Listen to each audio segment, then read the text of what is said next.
उल्हासनगरमध्ये यज्ञा दुसाने या चिमुकलीला वाहण्यात आली आदरांजली।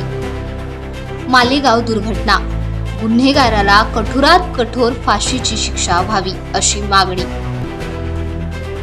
मालेगाव तालुक्यातील डोंगराळे या गावातील एका चिमुकल्या बालिकेवर अतिप्रसंग करून तिच्या चेहऱ्याला दगडाने ठेचून खून करणाऱ्या नराधमाला पोलिसांनी योग्य पद्धतीने कारवाई करून तात्काळ अटक करावी आणि फाशीची शिक्षा द्यावी अशी मागणी भारतीय मानवाधिकार परिषद यांनी केली आहे। उल्हासनगर सुभाष टेकडी डॉक्टर बाबासाहेब आंबेडकर चौक येथे कैलासवासी यज्ञा जगदीश दुसाने या चिमुकलीला मोठ्या संख्येने भारतीय मानवाधिकार परिषदेच्या वतीने आदरांजली वाहण्यात आली।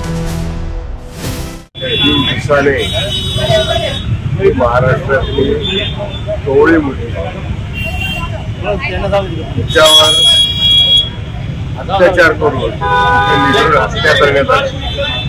खरं तर जो आरोपी होता, आरोपी ज्या विकृत मानसिकतेत होता, तिच्या वडिलांशी असणारा द्वेष, त्या वडिलांशी असणारा त्याचं वैर त्या बिचाऱ्या कोवळ्या मुलीला भोगावं लागलं आणि या वैराचा परिणाम म्हणून आज ती आपल्याकडे निघून गेलेली आहे।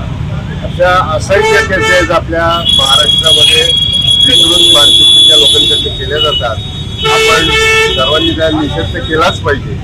आणि जसं जाधव साहेब बोलले, आरोपी पकडला गेला, आरोपी पकडल्या गेल्यानंतर त्याच्यावर कुठले गुन्हे दाखल झाले, काय झाले, त्याच्यावर काय शिक्षा होईल याचा रीतसर पाठपुरावा आपण केला पाहिजे आणि जेणेकरून तिला फाशीची शिक्षा कशी होईल समोरच्याला याचा आपण पाठपुरावा करून त्या माध्यमातून न्याय त्या मुलीला मिळेल आणि आज मिळालेला न्याय इतर लोकांपर्यंत पण पोहोचला पाहिजे की जेणेकरून असे विकृत मानसिकतेचे लोक असं प्रत्येक कुणातरी करणार नाही।